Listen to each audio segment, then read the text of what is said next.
Hello friends, welcome to my TET class. Friends, आज हम पढ़ेंगे हमारा पर्यावरण। हमारा पर्यावरण ये एक ऐसी बुक है जो आपके लिए बहुत ज्यादा इंपॉर्टेंट है, खास तौर से सीटेट, यूपीटीटी या फिर आप सुपर टीटी की तैयारी कर रहे हैं। तो आज हम इस बुक का 11वां टॉपिक पढ़ने वाले हैं। टॉपिक क्या है, आइए स्टार्ट करते हैं। टॉपिक है जनसंख्या एवं हमारा पर्यावरण। क्या है, अब थोड़ी सी इसके बारे में जान लेते हैं। हम बुक को पढ़ते चलते हैं। दिया है बढ़ती जनसंख्या घटती सुविधाएं। आप जान रहे हैं कि जैसे जैसे जनसंख्या बढ़ रही है हमारी सुविधाएं घट रही हैं। सुविधाएं भी बढ़ रही हैं लेकिन जनसंख्या के अकॉर्डिंग वो नहीं बढ़ रही, जिससे हमेशा कहीं ना कहीं इस चीज की किल्लत बनी हुई है। एक गांव के माध्यम से बच्चों को समझाया गया है, तो ये पॉइंट हम छोड़ देते हैं क्योंकि क्या चीजें हैं उनमें आप जानते हैं और आगे चल के जो हम पढ़ेंगे वहां से ये हमारा कवर भी हो जाएगा। यहाँ आ जाते हैं। जनसंख्या वृद्धि की समस्या केवल जगतपुर गांव, क्योंकि जगतपुर गांव को लेकर ये स्टोरी है कि नहीं है, धीरे धीरे पूरे देश की जनसंख्या वृद्धि की यही स्थिति होती जा रही है। यदि जगतपुर गांव जैसे ही हमारे देश की जनसंख्या बढ़ती रही तो आज हम 10 से 15 वर्ष बाद हमारी स्थिति क्या होगी। आपको यह जानकर आश्चर्य होगा कि विश्व में जनसंख्या के आधार पर चीन के बाद हमारा देश दूसरे स्थान पर है। यानी कि जनसंख्या की दृष्टि से देखा जाए तो भारत दूसरे नंबर पर है। आगे दिया है जनसंख्या वृद्धि का दुष्प्रभाव। जैसे जैसे जनसंख्या बढ़ रही है उसका क्या दुष्प्रभाव पड़ रहा है। पेड़ पौधे, जीव जंतु एवं मानव के बीच एक प्राकृतिक संतुलन रहता है।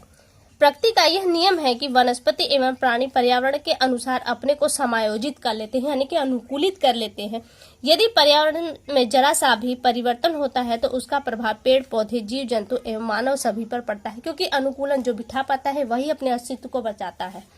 बढ़ती हुई आबादी से पर्यावरण का अस्तित्व खतरे में पड़ता जा रहा है। पर्यावरण पर अनवरत रूप से दबाव बढ़ता जा रहा है। जनसंख्या एवं मानव द्वारा उपभोग की जाने वाली वस्तु में अनुपातिक असंतुलन पैदा हो गया है। ये पॉइंट जो आप देख रहे हैं बहुत ज्यादा इंपॉर्टेंट है, यहाँ से आपके प्रश्न बन सकते हैं। दिया है इसी परिप्रेक्ष्य में, यानी कि जनसंख्या जो बढ़ रही है इस परिप्रेक्ष्य में प्रसिद्ध जनसंख्या शास्त्री माल्थस, कौन है, जनसंख्या शास्त्री थे माल्थस, के विचार से सत्य सिद्ध हो रहे हैं। उनका कथन था कि खाद्य सामग्री में वृद्धि, जो हमारे भोज्य पदार्थ है उनमें जो वृद्धि हो रही है वो अंक गणितीय क्रम में, जैसे 1 2 3 4 5 ऐसे जस्ट एक क्रम में आगे बढ़ रही है। लेकिन वही जनसंख्या वृद्धि ज्यामितीय क्रम में पड़ रही है, यानी कि जस्ट दूनी हो रही है। आज 2 है तो कल 4, परसों 8, इस तरह से ये दुगने क्रम में बढ़ती चली जा रही है। आगे दिया है जनसंख्या वृद्धि का प्रभाव हमारे रहन सहन जीवन शैली पर भी पड़ता है। नीचे दिए गए चित्र को यहाँ पे देख कर बताने के लिए बताया गया, तो आप देख सकते हैं बड़ा परिवार जो सुखी नहीं होता, छोटा परिवार जो सुखी रहता है। आगे दिया है आपका जनसंख्या वृद्धि में होने वाली समस्याएं निम्नलिखित है। जैसे जैसे जनसंख्या वृद्धि होती है तो कौन सी समस्याएं आपके सामने आएंगी, तो यहाँ दिया है खाद्यान्न की समस्या, आवास की समस्या, चिकित्सा सुविधाओं में कमी होती है, यातायात में असुविधा, पेयजल की समस्या होती है, जीवन की गुणवत्ता में कमी आती है, स्वच्छता की समस्या होती है, रोजगार की भी समस्या होती है और प्रदूषण समस्याएं तो आप देख ही रहे हैं। ये सारी समस्याएं कब हो रही हैं, जब आपकी जनसंख्या वृद्धि होती है। आगे दिया है प्रत्येक व्यक्ति के जीवन के लिए भोजन, वस्त्र एवं मकान मूलभूत आवश्यकताएं होती हैं।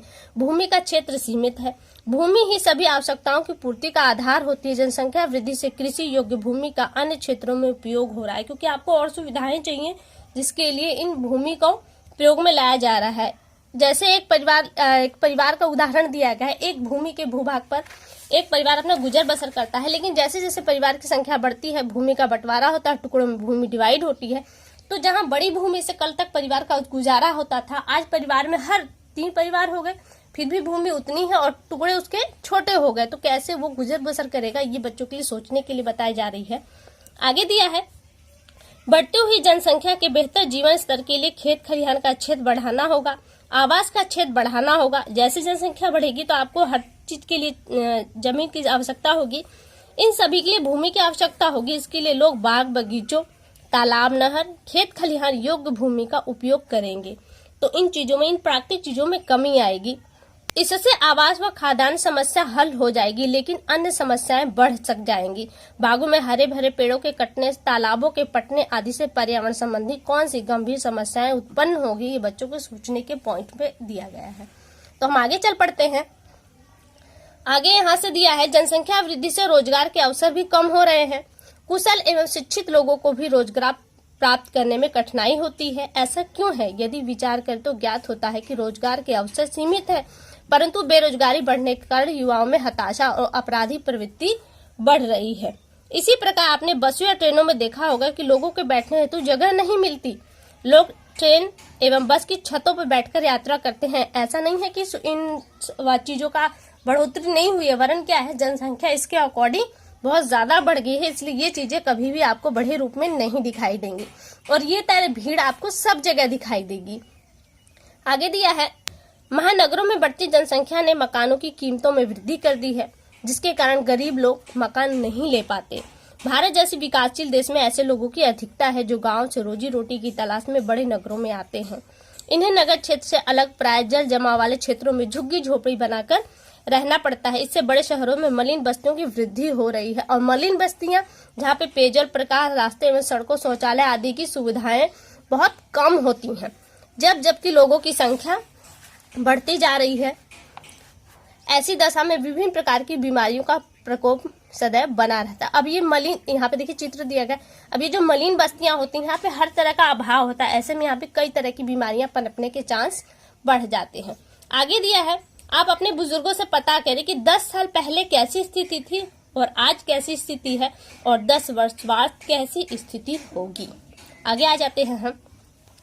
अतः जनसंख्या वृद्धि के कारण प्रकृति और मानव जीवन में जो तालमेल बना हुआ था वह दिन प्रतिदिन बिगड़ता जा रहा है। पर्यावरण के प्रदूषित होने से मानव जीवन को विभिन्न खतरों से जैसे वायु प्रदूषण, जल प्रदूषण, ध्वनि प्रदूषण आदि का सामना करना पड़ रहा है।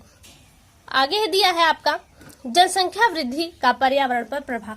जैसे जैसे जनसंख्या वृद्धि हो रही है तो उसका पर्यावरण पे क्या प्रभाव पड़ रहा है।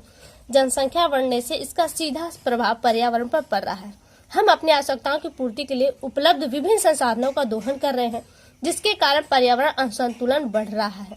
हम अपनी भोजन तथा आवास जैसी मूल आवश्यकताओं की पूर्ति के लिए वनों का विनाश करते जा रहे हैं, जो कि हमारे जीवन के लिए अत्यंत आवश्यक है, क्योंकि जो हमारी मूलभूत आवश्यकता है उनको तो हमें पूरा करना ही है। तो ऐसे में वनों का विनाश होना तो ये तो पक्का ही है।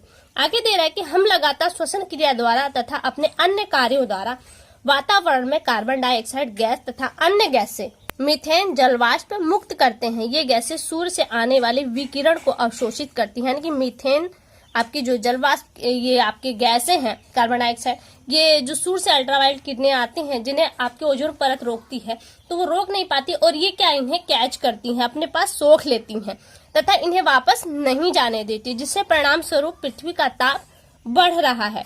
इन गैसों के द्वारा पृथ्वी के ताप का बढ़ना ही क्या कहलाता है, आपका हरित गृह प्रभाव। यहाँ पे भी लोग कंफ्यूज रहते हैं कि हरित गृह प्रभाव क्या है। पृथ्वी के तापमान का बढ़ना हरित गृह प्रभाव कहलाता है, इनकी ग्रीन हाउस प्रभाव कहलाता है। इन गैसों को हरित गृह गैस, ग्रीन हाउस गैस कहा जाता है। कौन सी गैस है? कार्बन डाइऑक्साइड, मीथेन और जलवाष्प वगैरह जो आपकी हैं वो क्या कहलाती हैं? हरित गृह गैस। आगे दिया है, पृथ्वी पर उपस्थित हरे पेड़ पौधे एवं कार्बन डाइऑक्साइड गैस को अवशोषित करके भोजन बनाते हैं तथा हमें ऑक्सीजन गैस प्रदान करते हैं, जिसके द्वारा हम सांस लेते हैं। ये पेड़ पौधे पृथ्वी पर तापमान को नियंत्रित करते हैं, परंतु हम लगातार पेड़ पौधों को काटकर इन संतुलन को बिगाड़ रहे हैं।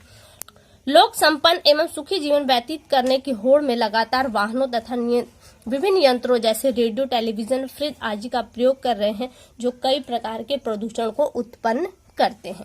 तो ये हमारा भी दायित्व होता है कि हम इन चीजों को बहुत कम प्रयोग करें, जिससे पॉल्यूशन न फैले। एक प्रश्न देखिए आपका ताजमहल से भी आ चुका है, बहुत ही इंपॉर्टेंट पॉइंट है, ध्यान दीजिएगा।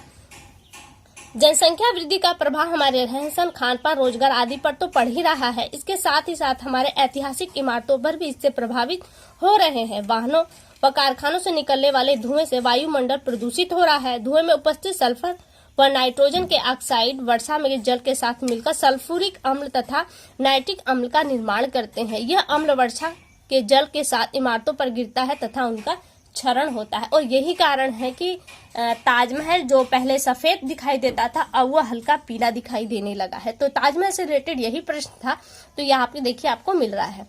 आगे उसी बारे में और दिया गया है, मथुरा रिफाइनरी तेल शोधन कारखाने से उत्सर्जित सल्फर डाइऑक्साइड गैस के कारण ताजमहल पर गंभीर खतरा मंडरा रहा है। आगरा स्थित विभिन्न उद्योगों जैसे फाउंड्री एंड जनरेटर सेटों से निकलने वाले धुएं से सल्फर डाइऑक्साइड गैस होती है, जिससे ताजमहल की सुंदरता को खतरा है।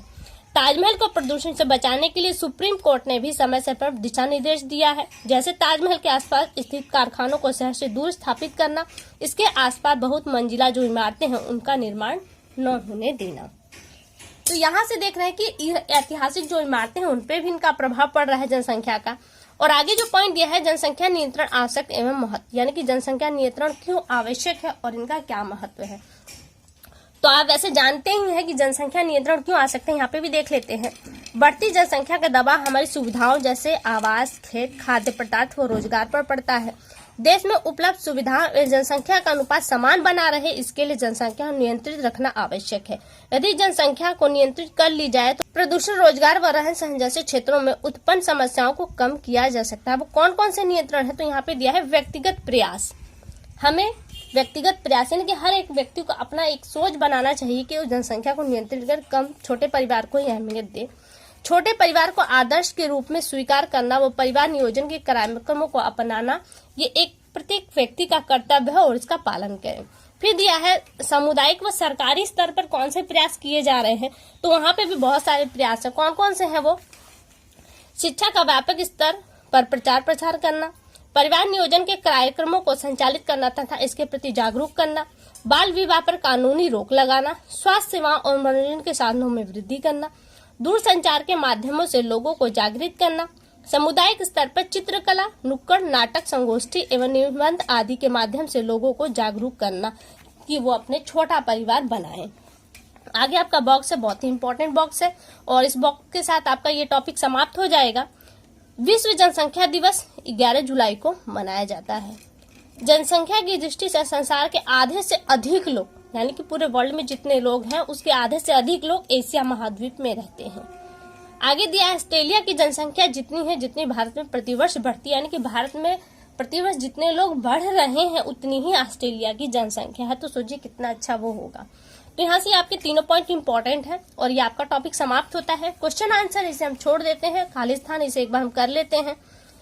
दिया है जनसंख्या वृद्धि क्रम से बढ़े, तो जनसंख्या वृद्धि आपकी किस क्रम से बढ़ रही है, तो ये ज्यामितीय क्रम से बढ़ रही है। और ज्यामितीय क्रम क्या है? जस्ट दूना। अभी 2 है, फिर 4, फिर 8, फिर 16। ये क्या है आपका ज्यामितीय क्रम। ये किसने कहा था? ये माल्थस ने कहा था। खाद्यान्न में वृद्धि किस क्रम में हो रही है, तो वो अंक गणितीय क्रम में हो रही है। और अंक गणितीय क्रम क्या है? आपको जो गिनती चलती है 1, 2, 3, 4, 5, ये अंक गणितीय। ये दोनों पॉइंट इंपॉर्टेंट है और ये किसके शब्द है? ये माल्थस के शब्द है। जनसंख्या बढ़ने से में कमी हो रही है, तो किस में कमी हो रही है? आपकी सुविधाओं में कमी हो रही है। आगे दिया है जनसंख्या वृद्धि से हमारा प्रभावित हो रहा है। क्या प्रभावित हो रहा है? पर्यावरण हमारा प्रभावित हो रहा है। तो फ्रेंड्स यहाँ से आपका ये टॉपिक कंप्लीट हुआ। अगले टॉपिक में आपसे फिर से मुलाकात होगी, तब तक के लिए नमस्कार।